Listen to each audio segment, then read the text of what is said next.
Good morning. Ang lamig dito. Time check 7:36. So nandito na kami sa Canada. Ayan, ito yung mga bahay dito. Meron kaming nirent Airbnb doon banda. So tatakbo lang ako para mapawisan at giniginaw ako. Sobrang lamig. Yun, no? Punta ako sa may trail, mag-jogging. Meron daw trail dito, pang biking at saka jogging, walking. Okay. Hello. Oh, sir. Morning. Yun, no? Sabi, tinakbo ko mula doon papunta dito. Pahon, ayan, no? Lagpas lang ako kalahati. Hiningal na.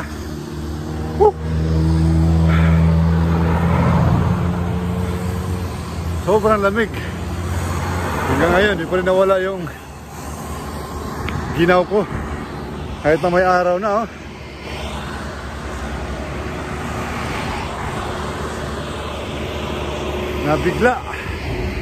Nabigla tayo. Ngayon lang tayo nakatakbo uli.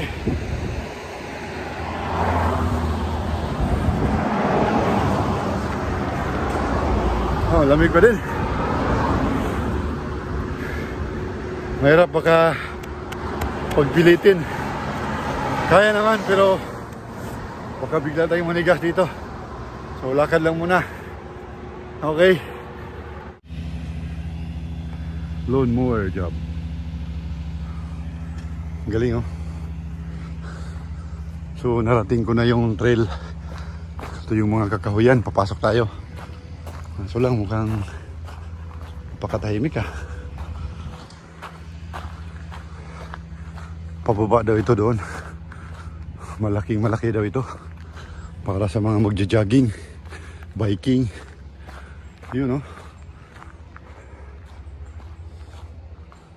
Bagay may mga bahay dito sa may left side. So wala naman sigurong wolf dito. Subukan natin pasukin. Takbuhin natin.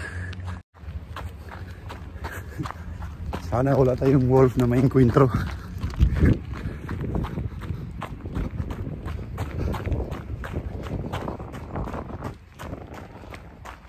Okay. Mga 30 minutes run. Bye. Hindi ko na tinapos kasi parang walang katapusan. Almost 30 minutes na yung tinakbo ko. Wala pa rin pawis. Kunti lang yung pawis. Nakakatakot kasi may mga tumutunog, eh. Baka may biglang lumabas na wolf. Mayroong signage doon kaso parang French yung ano. Kasi ito kahit Canadian to, pero Canada ito, pero parang mas ano yung part na to. French yung salita. Balik tayo. So ayun, ah. Bumalik na ako. Palabas na ako ng gubat na to. Pag makaramdam tayo ng kakaiba, kailangan huwag natin pilitin. Labas natin dyan sa may nag-mower na yan. Pababa naman yung kalsada na inahon ko kanina. Mga 2 kilometers yun. Okay. Time check 9:03. So pabalik na ako. Pababa ito. Yan, oh. Hindi lang halata. Pero pababa ito. Papunta doon sa tinitirhan namin. Estimated ko mga mahigit pa 1 kilometro. Wala, pagod na. Hindi lumalabas yung pawis ko.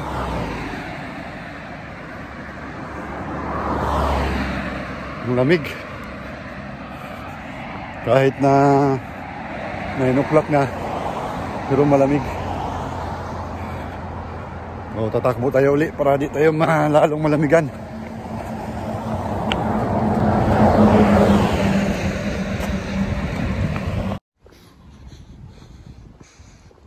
pabalik na tayo. Tamang mapawis lang. Naglalakad na tayo. Doon banda yung aming tinutuluyan. Isang tawid na lang.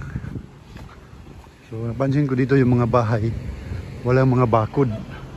Yan. Meron man pa ilan-ilan lang. Siguro may mga alaga silang mga aso na pakawalan nila, kaya nilagyan nila ng ganyan. Ayan, para hindi makalabas. Pero karamihan wala talagang bakod.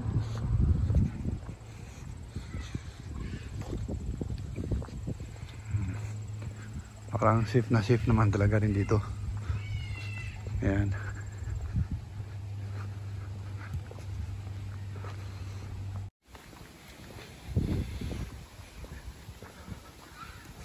Ito pala yung symbol ng dahon ng Canada. Yun, itong kahoy na to.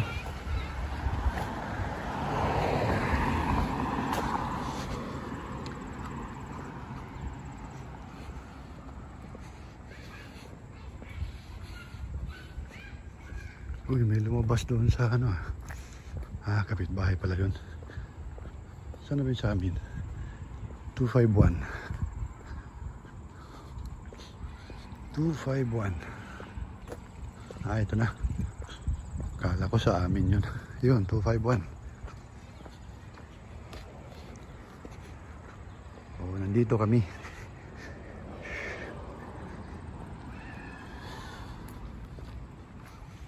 Okay.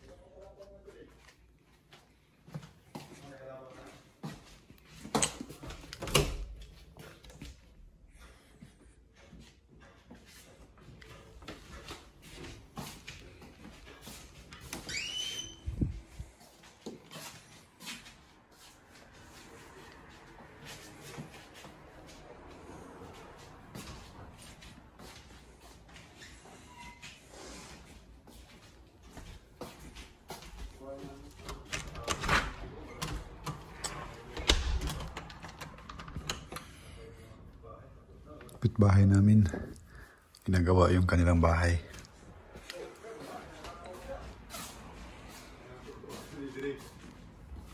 Hi Samboy, di ka pa nagutom ta? Di ka pa kakain?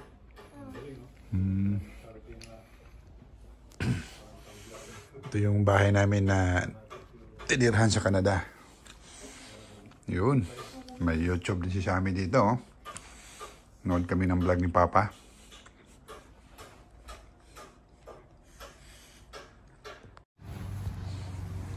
Ito yung likurang bahagi ng bahay namin.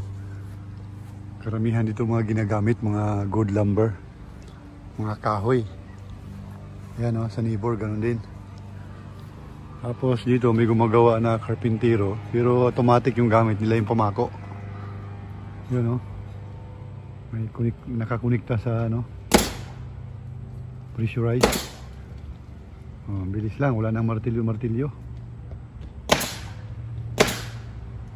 Yan. Dito sila gumagawa sa kabilang bahay naman. Bilis lang yung trabaho. Naglagay sila ng parang insulator. Tapos lagyan ng tabla. Okay na. Dalawa lang silang gumagawa sa laki ng ginagawa nila na yan, laki ng bahay. High-tech yung mga gamit. Okay.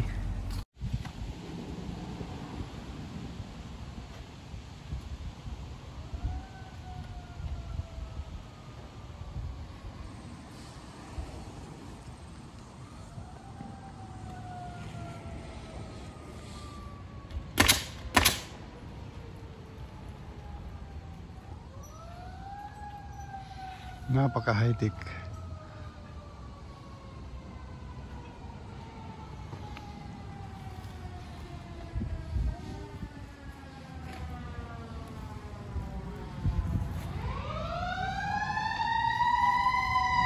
Fire truck.